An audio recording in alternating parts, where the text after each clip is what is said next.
Chapter 11, Tallon 4, A Study in Dragon Growth, Part 2. After a quick vegetarian lunch, none of the ponies ate meat, and Samus couldn't eat the gems that Twilight had in storage for Spike that he hadn't eaten before going missing. Samus sat back in her chair, putting her helmet back on. "That was delicious," she said softly. "I haven't tasted vegetables so crisp, cheese so delicate, or bread so soft since I was living with the Chozo." Luna smiled softly.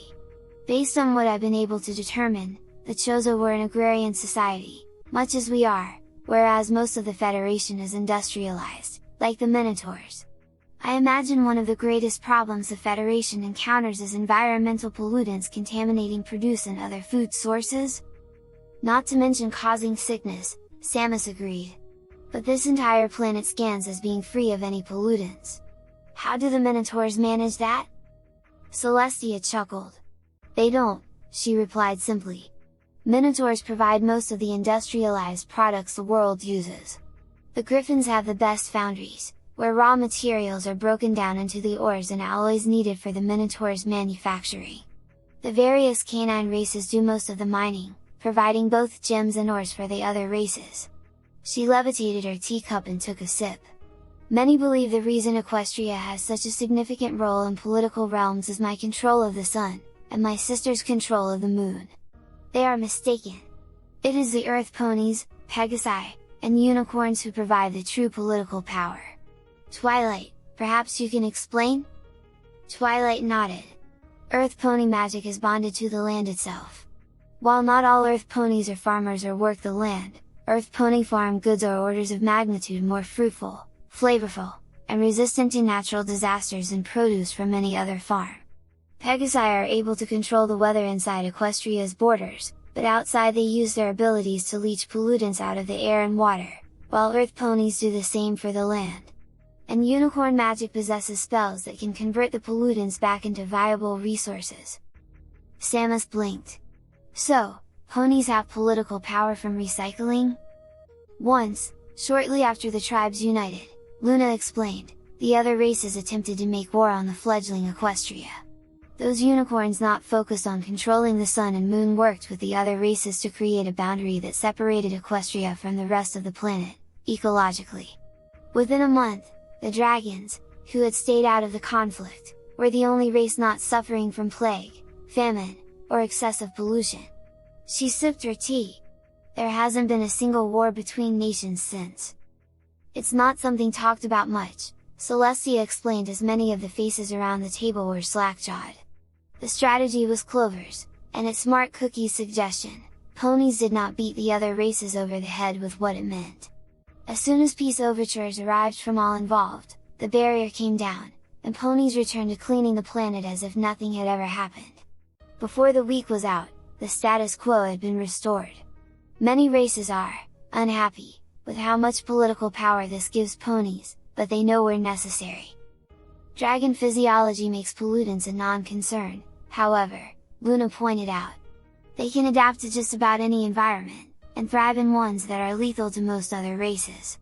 Most dragons also consider ponies weak, as we lack any standing army beside the defensive ones, such as the Royal Guards." Samus chuckled softly. "Your government controls the planet as an economic superpower," she joked. "The other countries need the services you provide, and that keeps the planet stable." "Basically," Celestia replied. "And we don't flaunt it, which keeps bad feelings down." "But enough about our planet," Luna countered. "Tell us more about your adventure on Tallon 4." She looked nearly as eager for the story as Rainbow and Twilight. Samus chuckled. "Alright. There isn't actually that much more to tell in the Chozo ruins. Some of the morph ball tunnels I had to go through were too small for Spike, so I had to face the incinerator drone without him. Which is a pity, as his flame breath would have been useful against the barbed war wasps. Didn't get to taste them, either, since we never encountered them again," Spike pouted, making several of the mares giggle. "That got me back my morph ball bombs," Samus explained. "One of my most useful additional pieces of equipment. The next thing of interest didn't occur until we got to the sun chamber at the peak of the Chozo ruins. I went up through some morph ball tunnels, while Spike climbed the walls. When we got there..." Samus stared up at the massive red flower as it writhed in the center of the sun chamber. Spike stared down from above, as he'd been forced to climb walls to get there. Samus had mentioned dragons had wings, and he was really looking forward to getting his. As the bloom writhed, it unfolded, massive thorns erupting from the ground to seal the path Samus had taken into the sun chamber. Reflecting mirrors flipped to shine sunlight directly onto the open bloom, and a worm-like creature with massive blade arms rose from the bloom's center, roaring as it spewed the venom that had poisoned the waters of the Chozo ruins and corrupted the plant life. "What is that thing?" Spike demanded in disgust and a little fear. Samus raised her hand to her visor, scanning the creature. "It's a Flogera," she explained. "Flogera?" Twilight asked curiously. Tapping a console on the wrist of her power armor, she called up the image her logbook had recorded. "Ew," Rarity spat, backing away from the image. "Spike, please tell me you didn't try to eat that." Is that a plant or an animal?" Applejack asked in confusion. "I think it's a plant," Fluttershy replied. "Possibly with an animal symbiosis." "How big is that compared to, say, us?" Pinky asked. "About the size of Town Hall, maybe a little smaller," Spike replied, making Twilight's jaw drop. "So how do you fight that thing?" Rainbow demanded. Spike chuckled. "Well, it's a mutant plant," she called out. "It's the source of the toxins, but it needs continuous sunlight to survive at this point in its phase in accelerated development.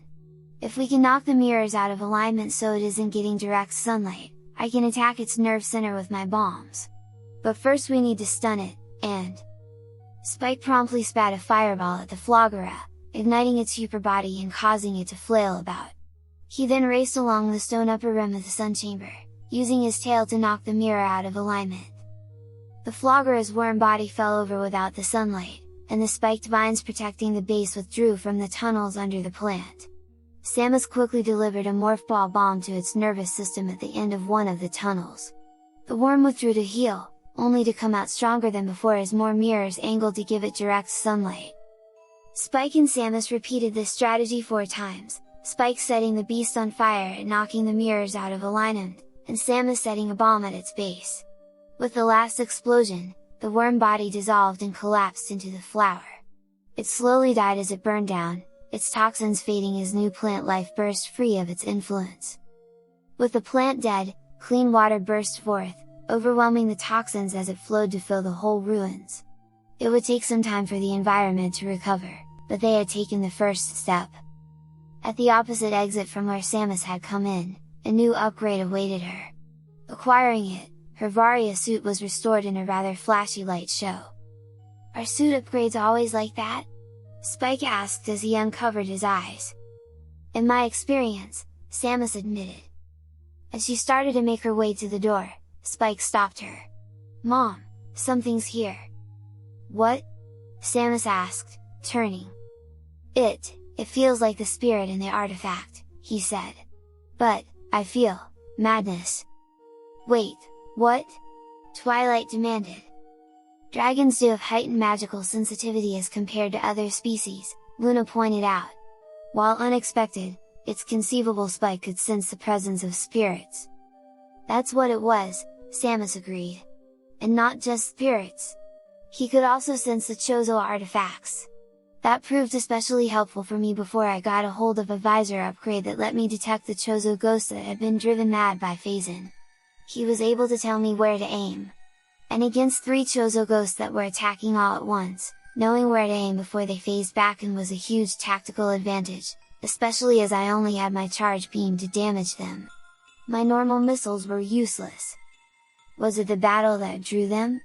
Celestia asked. "No," Samus replied. "As best as I was able to tell from what happened, they attacked because Spike sensed their presence." "Well, we did beat them," Spike pointed out. "Managed to get another of the 12 artifacts, too. The artifact of Wild." Pinky giggled and snorted. "Fits you in this, Spike." Samus chuckled. "After that, we went down into Magmor Caverns. The Varia suit allowed me to handle the intense heat, and it didn't seem a problem at all for Spike." Yeah, Twilight replied, dragons tend to ignore temperatures and the weather. You have no idea, Samus replied. As they entered the first cavern filled with magma, Samus cautioned Spike. Be careful here, she said as she leapt across the platforms to the other side. Acid was easy to heal from, but I doubt magma would be as easy to recover from. Spike nodded as he followed. Right, I'll be. At that moment, a gout of flame erupted from the wall, impacting him. It didn't actually cause any damage, but the unexpected blast pushed him off the platform and into the lava. Spike! Samus yelled out in fear, leaping back towards the platform, ready to leap into the magma to pull him back onto the platform. Spike's head popped up out of the lava. His expression showed no signs of pain, merely confusion. Huh, this is kinda nice, he said as he began to swim around. Samus leaned back against the wall as she drew on all her Chozo training to bring her heart rate back to normal. The ponies around the table struggled to stifle their giggles. Well, how was I supposed to know dragons were immune to lava? She demanded. Ridley certainly wasn't the first time I fought him, even if he liked being around it. At that, the giggles burst into laughter. Sorry, Samus. Twilight managed to say as she wiped her eyes. It does show good mothering instincts that you were ready to leap into the magma to save him, Celestia pointed out. I imagine your power suit would have allowed you to survive for a certain amount of time? It would have, Samus replied. Not too long, but long enough to get him back on the platform, hopefully. It is not your actions we find humorous, Luna promised. It is just, imagining your face when Spike popped up out of the lava like he was in a swimming pool. Luna could hold the laughter back no longer. Samus sighed. I admit, in hindsight, it is pretty funny. Spike patted her shoulder reassuringly.